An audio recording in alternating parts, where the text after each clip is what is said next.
Dobar dan ekipa, evo nije mi dugo bilo na YouTube. Kako ste, šta ima, evo dobro sam.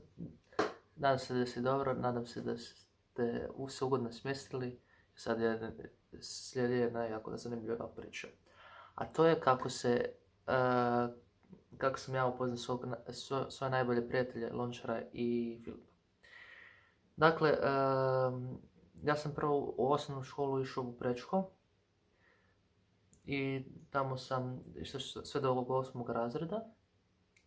Nakon toga sam išao u srednju školu, počeo ići u srednju, upisao sam se u privatnu umjetničku gimnaziju i u 1. razredu sam upoznao svog prijatelja Filipa i Adriana. Filip i Adrian se družimo već dugo godina i stvarno on mi je jedan od najboljih prijatelja i jako je simpatičan, drag kao osoba. Mislim, za njega mogu reći sve najbolje.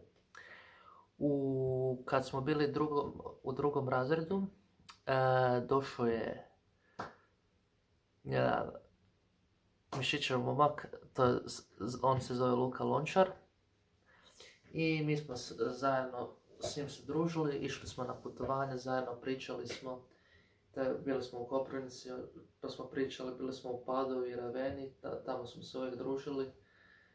I bilo nam je jako super na svim izletima na kojem smo išli.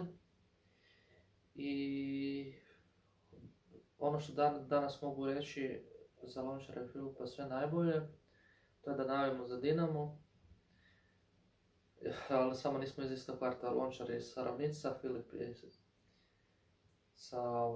sa Črnomerca, živi u Mandelićevoj, a ja sam sa Vrbana 3. I oni svaki put dođe kod mene u kvart, pa se mi družimo. Evo sad u sredu ćemo se isto družiti, ćemo u Milki, igrat ćemo biljar, golf i kod mene ćemo ići igrat FIFA. Šta da još kažem za njih dvojicu, pravi prijatelji, možemo se svašta reći jednom drugome, podržavamo se jednom drugome, izlazimo na piće, fino razgovaramo, najviše izlazimo u Žeru pa tamo pričamo o temama kao što su nogomet, djevojke, pošto ja i Lončar imamo više cure, Filip još traži. Tako da, ja kad sam s Lončarom i Filipom, meni bude ugodno, ja sam sretan što imam njih dvojicu za prijatelje. Jer ljudi, kad imate najbolje prijatelje, trebate imati zaista prave prijatelje koji će vas poštivati, voliti i koji će biti uz vas cijelo ovo vrijeme. Uglavnom, mi se družimo i ovako i privatno i poslovno i izvana. Igramo nogomet, fucu, igramo košarku. Dobro, košarku još malo manje, ali volimo se družiti. Volimo razgovarati o raznim temama. Volimo se dobro zabaviti, sprdati se po vani. Govoriti svakakve gluposti, ali dobro, to vas ne zanima. Volimo pričati o raznim temama još. I volimo pit Monster ili Hell. A više Lončara volimo pit Parotine, a ja i Filip volimo Monster pit. I tako to, mi smo se družili svo vrijeme kroz ove svih, čitavu srednju školu, Lončar i Filip smo se družili. Išli bi zajedno do Špara, družili bi se, zezali se pod odmorom svaki put u srednjoj.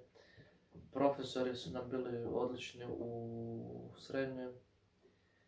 Ja recimo u srednjoj nisam volio matematiku, ni fiziku, ni engleski. Ali sam zato završio 2 škole i tako sretan sam puno i jako volim svoje prijatelje. I eto, to je to. A ništa šta da vam kažem, subscribe-ajte se, preplatite se, lajkajte, šerajte. I nadam se da sam vam ja dao dosta savjeta vezano za prijateljstvo. Pa vidimo se u sljedećem videu. Pozdrav!